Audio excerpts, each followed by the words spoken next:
I used to spend the night in hotel parking lots. What was I going to do? I ain't had nowhere to stay, so I lived in the car. I had $35. And I said, come on, God, man, I've been trying to make this dream come true. You done left me out here like this.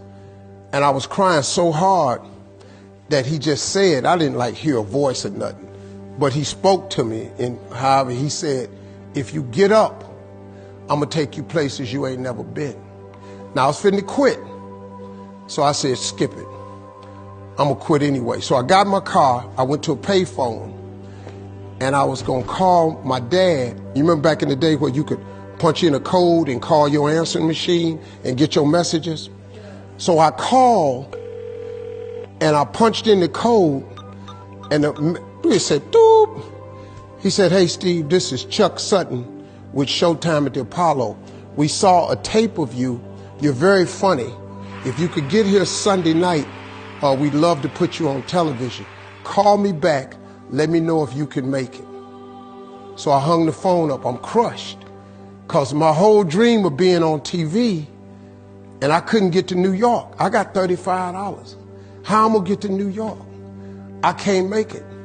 So I'm standing there at the phone booth and tears just coming down my face. I said, God, so that must be a sign for me to go home. Because this it. I ain't even got the money to go to the Apollo. My whole thing, I wanted to be on TV. I couldn't even make the dream come true. This is the most messed up moment. And so I said, man, let me call this dude back and see if he said this Sunday. Because maybe he said next Sunday and I can hustle up a little bit of money or something. I don't know what I'm going to do, but let me just call him back. So I called him back. Steve, this is Chuck Sutton, Showtime at the Apollo. We saw a tape of yours. You're very, very funny. Look, we have an opening Sunday night at Showtime at the Apollo. If you can make it, we'd love to put you on TV. I said, it's this Sunday. Before I hit the button, I heard, doop, you have another message. Now, it wasn't there before. So I punched my code in. I listened to the second message. It said, Steve Harvey, this is Tom Sobel from the Comedy Caravan. This was a Thursday. He said, I have a gig in Jacksonville, Florida on Friday night that pays $150. If you can get there Friday night, you'll make $150. So I called him back and I said, hey, Tom, did you get a gig away? He said, no, it's still available. He said, can you get there? I said, I'm in Pensacola, Florida. I'm 3.5 hours away. So I drive to Jacksonville, Florida, and that night I made the 150. The club owner said, man, you funnier than the guy we hired. If you stay tomorrow night, I'm gonna give you another $150. So now I got $300 now. So I get on the phone, I call Chuck Sutton. I say, hey man, is the gig still available at Showtime at the Apollo? He said, well, we got one opening left. I said, I'll be there. So I called Eastern Airlines, who used to be open back then. They had a special for $99 going from Jacksonville, Florida to New York round trip.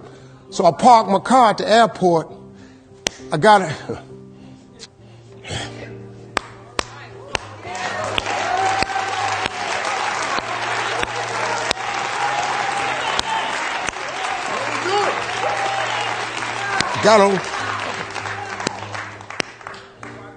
Got on plane, flew. Everything I had was in 2 bags. Got to the Apollo. I said, hey man, I'm here. I got there at 11 o'clock in the morning. He said, you can't stay here because you don't come on to the late show tonight. I said, man, I ain't got nowhere to go. I said, if you just let me stay in this building, man, I ain't gonna move around nothing. I ain't got nowhere to go. I'm in Harlem. I can't go back out here. I got these 2 bags. I got victim wrote all over me, man. So he said, all right, if you go upstairs, don't come down. So he put me in the dressing room on the 6th floor. So that's where all the comedians was. So I stayed up there. I got hungry around 3 o'clock, man. I couldn't take it no more. So I went back downstairs, a dude named Alton Liston. I said, hey, man, he said, man, I thought I told you, don't come down them damn steps. I said, hey, man, I'm just hungry, man. I said, let me go to that KFC I saw on the corner. Just let me get some chicken. I'll come right back. He said, man, if you ain't back in 20 minutes, you ain't getting in this building. So I went, bought me some chicken, came back. So the comedians started coming in the building. They started coming up on the 6th floor. So I meet this guy named D.L. Hughley. I introduced myself. He introduced himself. Then this other dude walked in named Jamie Foxx. And I introduced myself. We don't know each other. Ain't none of us famous. It's 1991, man.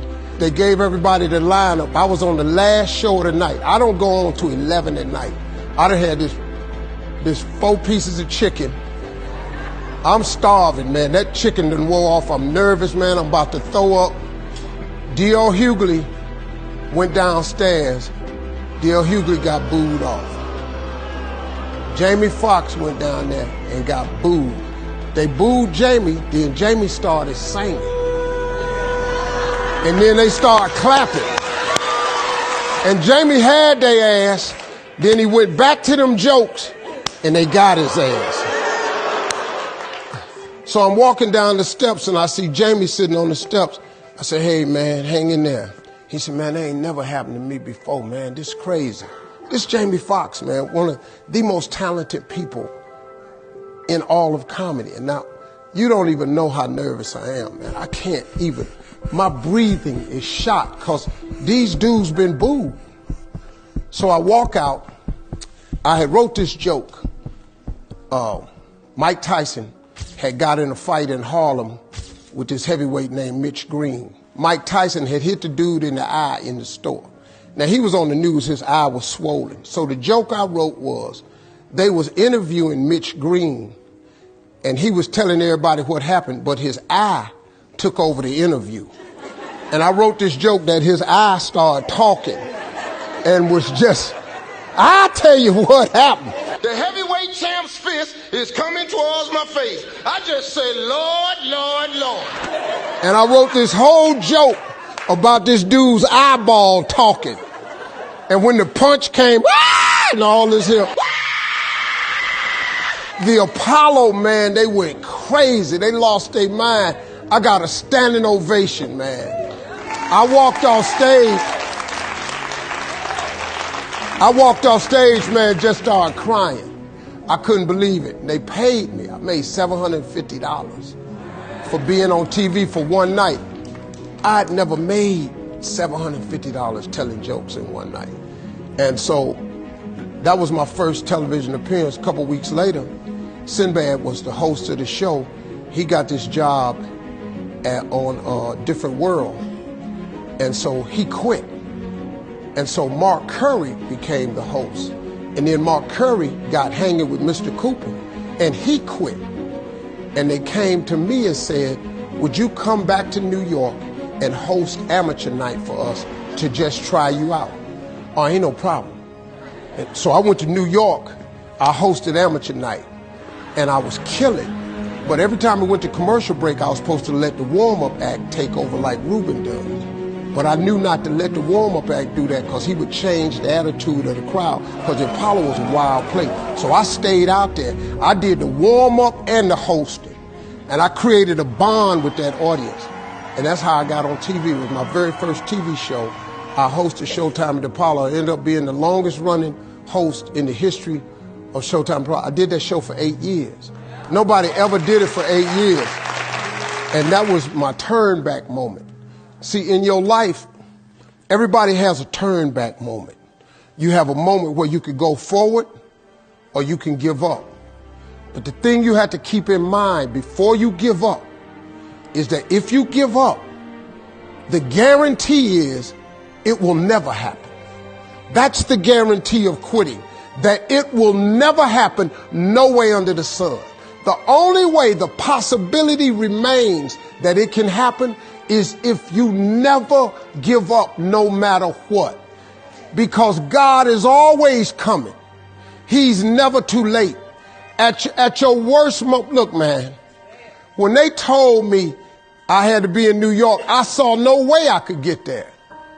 But that God, though, he make the phone ring.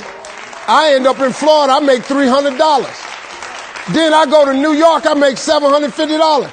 Almost got $1,000 out of nowhere. That's what happened to me. That was my my moment of never giving up, that's when I first learned that faith was everything, that you have to remain faithful.